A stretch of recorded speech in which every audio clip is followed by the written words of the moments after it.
Hello. There's gonna be a Pgad video. We want to talk about masturbation, as it relates to Pgad, specifically, of course, to do with our personal lived experience. Because we masturbate, we think about this earlier, because someone asked us about it online, and we masturbate essentially three different ways, and I'll list them in order of precedence, like how first one we do most often, etc. Um, what we do most often is what I would describe as frantic, desperate masturbation. And interestingly, that has no sexual component other than the fact that masturbation is sexual. Because there's no, for example, sexual fantasization, is that the word? Fantasizing in our head while we do it. It's a physical need that has to be fulfilled now, to the point where we'll just snuff out half a cigarette and run into the bedroom and masturbate. And when we do that, we masturbate at least three times until we feel enough relief. Like as you know, we use the water level as a metaphor until the water level goes down enough that we feel relief. That happens most often. Second one is similar to that, um, but the goal with that is to achieve, instead of a bunch of quick orgasms, a powerful orgasm. Well, it just results in a powerful orgasm where it isn't frantic. It's still a physical need, but the goal is to produce, well, just masturbate, and we only have to do it once. And it almost always results in either a fairly powerful orgasm or one that's sort of a longer duration, upwards of, say, 5 minutes.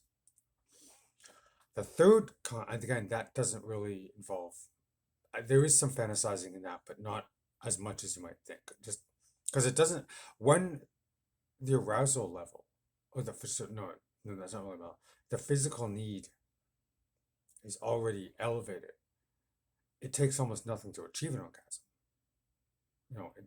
The masturbation session itself to achieve an orgasm is probably less than 15 seconds. Third kind is much more deliberately sexual in nature. There's absolute fantasy involved.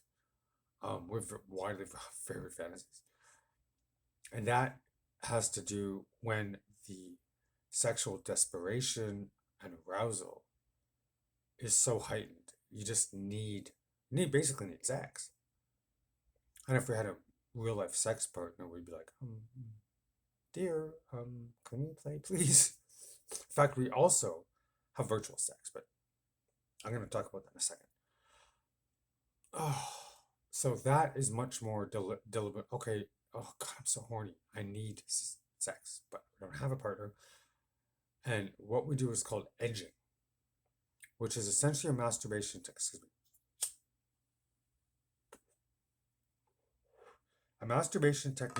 in which you bring yourself to the brink of orgasm, stop, let the arousal come down, repeat.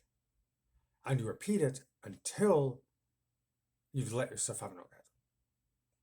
It results in either a very powerful Walt Disney World fireworks orgasm or a longer duration orgasm. But unlike the spontaneous orgasms which can happen, which can last, I think the record for us is 37 minutes, by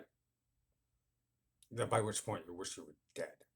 Like literally, and you lose time orientation, spatial orientation, and you're screaming, you're crying, you're sobbing, and you just wish that you were dead. This is different. You can have, say, a 15-minute orgasm, but the magnitude of it is still maybe, say, between your belly button and, say, here. So I can't see. Whereas with the painful one where you want to die, it's well over your fucking head, well over your head. So but they're all about providing relief.